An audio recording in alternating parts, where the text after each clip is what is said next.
حضور نے جب کوئی راز کی بات کرنا ہوتی تو حضرت حذیفہ بن یمان سے کرتے۔ تو فرماتے ہیں کہ میں چونکہ حضور کے ساتھ نماز نہیں پڑھ سکا تھا، کافی وقت گزر گیا، تو ماں نے مجھے اجازت دی حضور کی خدمت میں حاضر ہونے کی۔ اس شرط پہ ماں نے چھٹی دے دی کہ حضور سے جا کے میرے لیے بھی اور اپنے لیے بھی مغفرت کی دعا کروانا، چونکہ صحابہ کی شدید آرزو ہوتی تھی کہ حضور کے ہاتھ اٹھ جائے۔ انہیں پتہ تھا کہ یہ ہاتھ اٹھ جائے تو باب اجابت تک پہنچتے ہیں، پھر خالی نہیں موڑے جاتے۔ تو کہا کہ حضور سے میرے لیے اور اپنے لیے مغفرت کی دعا کروانا۔ ماں نے اجازت دے دی تو یہ حضور کی خدمت میں آئے۔ کہتے ہیں میں نے مغرب کی نماز پڑھی اور سلام پھرا تو میرے دل میں تھا کہ حضور سے ملوں اور کہوں کہ حضور میرے لیے، میری ماں کے لیے مغفرت کی دعا کر دیجئے، لیکن حضور نوافل میں ایسے مشغول ہوئے کہ مجھے موقع نہ مل پایا، حتیٰ کہ عشاء کا وقت ہو گیا۔ عشاء کی اذان پکاری جانے لگی، حضور نے نماز عشاء پڑھائی، سلام پھرا تو میرے دل میں تھا کہ ماں نے جاتے ہی پوچھنا ہے کہ دعا کروائی تھی تو کیا جواب دوں گا۔ مغرب کی نماز کی چھٹی ملی، عشاء بھی ہو گئی اور میں عرض نہیں کر سکا۔ تو میں ابھی سوچ ہی رہا تھا کہ حضور حجرہ انور کی طرف بڑھ گئے۔ اب جنہوں نے مسجد نبوی کی حاضری کا شرف پایا ہے وہ جانتے ہیں کہ مصلی نبوی سے حجرہ رسول کا فاصلہ ہی کتنا ہے، اور جنہوں نے یہ شرف نہیں پایا میری دعا ہے کہ وہ اڑ کے مدینے چلے جائیں۔ سچی بات ہے، جس نے وہ شہر نہیں دیکھا اس نے کچھ بھی نہیں دیکھا۔ جنوں ویکھ کے اکھیاں ٹھر دیاں نے، جنوں ویکھ کے ٹھر دا سینہ ہے، ربا تیری ساری خدائی وچوں بس اکو شہر مدینہ ہے۔ آج اس وقت پوری دنیا کے اوپر جو وبا پھیلی ہے اس کی وجہ سے جہاں اور بہت ساری چیزیں ہمارے لیے اذیت اور دکھ کا ذریعہ ہیں، وہاں ایک بہت بڑا دکھ ہے کہ مسجد نبوی کے دروازے بھی بند ہیں۔ تو یہ دن تھے کہ حرم کی رونقیں دیکھنے والی ہوتی، مواج انور کے سامنے درودوں کی بہار ہوتی، مدینے میں بیٹھ کے حضور کے روضے کے سامنے حضور علیہ الصلاۃ والسلام کے شہر کی پکی ہوئی کھجوروں سے افطاری کرنے کا اپنا ہی لطف ہوتا۔ آج مدینے کے لوگ بھی ترس رہے ہیں۔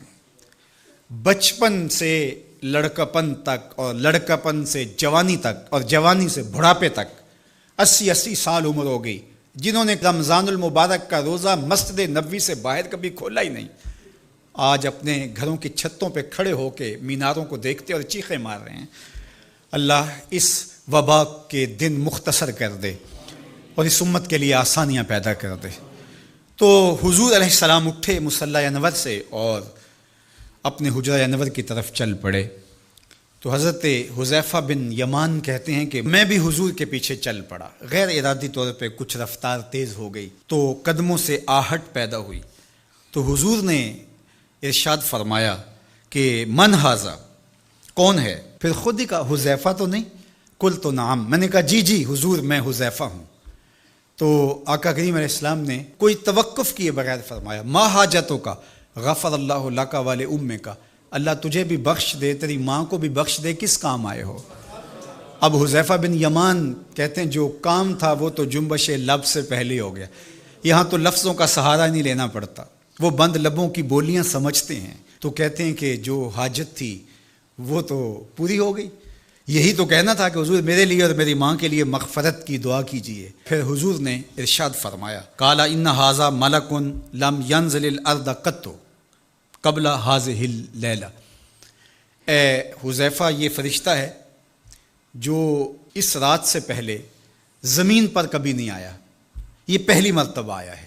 استاذن ربہ ان یسلم علیہ، اس نے رب سے اجازت مانگی تھی، مالک تیرے محبوب کو سلام نہ کر رہا ہوں، مجھے سلام کرنے آیا ہے، لیکن ساتھ ساتھ مالک نے کہا کہ جا رہے ہو میرے محبوب کے پاس سلامی پیش کرنے کے لیے تو ایک تحفہ بھی لیتے جاؤ، تو وہ بھی مجھے دینے آیا ہے۔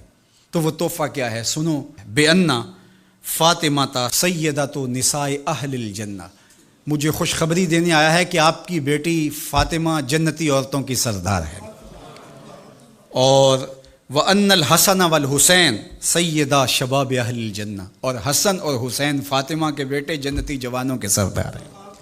یہ آج خوشخبری لے کر کے میرے پاس مجھے سلام کرنے آیا ہے۔ تو یہ ملکہ جنت ہیں، خاتون جنت ہیں، سیدہ نساء اہل جنت ہیں۔ کہتے ہیں کہ جب حضور علیہ الصلاۃ والسلام کو سیدہ فاطمہ الزہرا رضی اللہ تعالی عنہا کوئی بات کرتی تھیں تو حضور ان کی بات کو نہیں ٹالتے تھے، ان کی بات مان لیتے تھے۔ تو آج ہم سیدہ فاطمہ الزہرا رضی اللہ تعالی عنہا کی وساطت سے حضور کی بارگاہ میں استغاثہ پیش کرتے ہیں کہ اس امت مرحوم پہ اللہ سے رحم کی خیرات مانگیں اور اللہ میرے وطن کی خیر کرے، امن